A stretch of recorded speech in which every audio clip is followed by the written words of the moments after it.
Hurricane season upon us, we want everybody to be prepared. News Channel 8's Lee Carl has the details. I'm here at the VITEMA headquarters, been here many times, many hurricanes, right?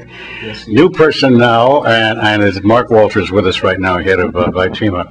And with the hurricane season, I thought it would be important we chat with you, Mark, about some of the preparations you're making, because I've noticed a lot of new technological advances. Is that right? That's correctly. We are in full gear. As a matter of fact, we're in full gear year-round. Mm-hmm. So it's not just about hurricane season, because we have to be prepared for all hazards. First thing I heard, which I thought was a good solid jump, is the generators that have now been they've been donated, right? And they were here. Are they beginning to be installed? Yes, Lee. Just to give you some background on how we got here.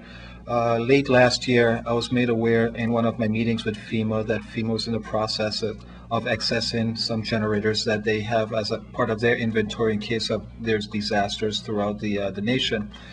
The Virgin Islands, we were able to put in a request and actually jump ahead of all of the other jurisdictions. And as a result, we were able to acquire 38 generators, actually 41 now. And so that was donated to the territory. And the timing was so good for us that a few weeks later, there was an exercise in Puerto Rico as part of the National Guard Vigilant Guard exercise. And we were able to get a role play in that exercise and have those generators transported by the military over here to the Virgin Islands, again at no cost to the territory. The next phase of the project for us was to work with FEMA and have FEMA actually deploy a team from the U.S. Army Corps of Engineers, their prime power team. That's the team that FEMA used anytime there are issues with power restoration. And the team came in and did an assessment on throughout the territory of all of our shelters and other critical facilities, so we can determine what generator is going to go to what facility. Because the generators come in different capacities, we just couldn't put any generator any place. So at the end of the day, we may still have some facilities that we're not able to place a generator because we don't have that in our cache, but for the most part, we should be able to hit most of our facilities. What's fascinating about this is I remember during the hurricanes, I got a call. Someone wants to bring in a plane with generators. Of course, this is after the fact. Yeah. This is before the effect, which is good. Yeah. And that's great. Mark, let's talk a little bit about preparations overall. Okay. I know that you've also had an extensive campaign to let people know, yes, we are ready. Yes, right? yes, definitely. How ready are we? We are very ready, but it takes a community effort. It's more than VITEMA, it's more than the government, but it starts with the individual, personal preparedness. How do you prepare yourself and your family in the event that there's a disaster, that you're able to sustain yourself for a period of time before we can get resources in? Because as you know, of our geographic location, we're dependent on the supply chain from external sources, and with any disruption, we're posed in a situation where we can't go to the next state. That's right. That's right. Right. You're exactly right. Yes, Yep. okay. Yep. Well, that's fascinating. And the thing you're talking about is to have what they call a family disaster plan. That's in other right. words, where to go, what to do, how to do it. Exactly. Things, right? That's exactly right. Mm-hmm. And it's so important because you have to be able to take care of your family and take care of yourself. And to do that, you have to have a plan in place. And you have to have supplies to be able to sustain yourself and your family for that period of time. With Mark Walters at the VITEMA headquarters, talking about hurricane preparedness. Lee Carl for News Channel 8. Thanks, Lee. And your Caribbean Report is up next on News Channel 8. Stay with us.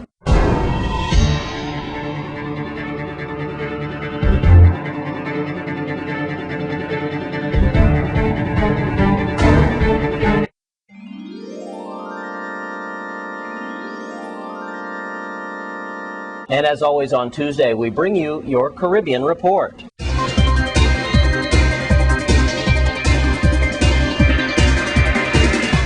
We start right here in the U.S. Virgin Islands. Financial challenges face the U.S. Virgin Islands as a result of the economic recession that has delayed Governor John DeYoung's submission of the government's fiscal financial year of 2010 budget to the 28th legislature.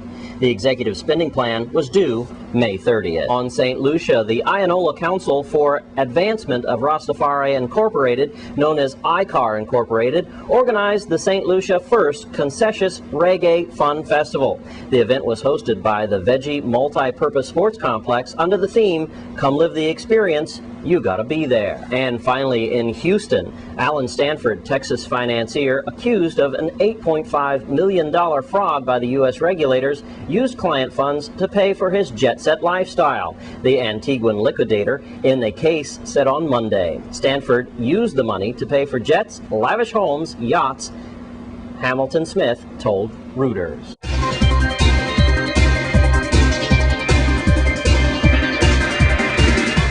And that's your Caribbean report. And a brand new Price Mart has hit St. Thomas. News Channel 8's Lee Carl has the story. We're here at Price Mart, where today Scotiabank and Price Mart are combining for a MasterCard. Now, what's that all about? Well, they have membership, of course.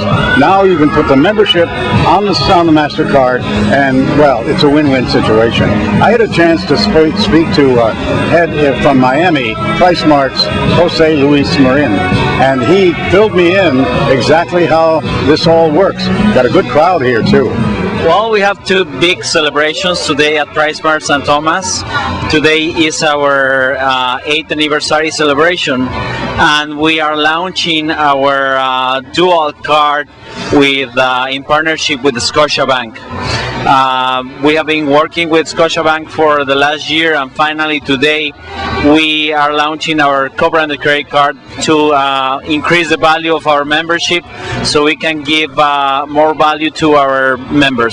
This is an international MasterCard credit card that has a dual purpose. So under the same plastic card you have your Price Smart membership card and an international credit card. Well, you know, competition is always good. Help us to improve and to be better. And we are always looking for new ways to improve our service, our prices, our quality in the merchandise, and to keep increasing the value to transfer to the members so they can keep coming, they can keep renewing their memberships year after year and find the best value, the best possible value. The credit card is an ongoing program. I mean, it's a co-branded credit card. We have a long-term relationship contract with the Scotiabank, and I mean we now are asking our members to sign up for the credit card so they can earn 3% up to 3% of cashback every time they shop at Price Mart. We are going to have our sales booth with the Scotiabank sales team, and we are going to start asking the members to apply for the credit card. So the idea is, even though this is an opening celebration for this, you can still do it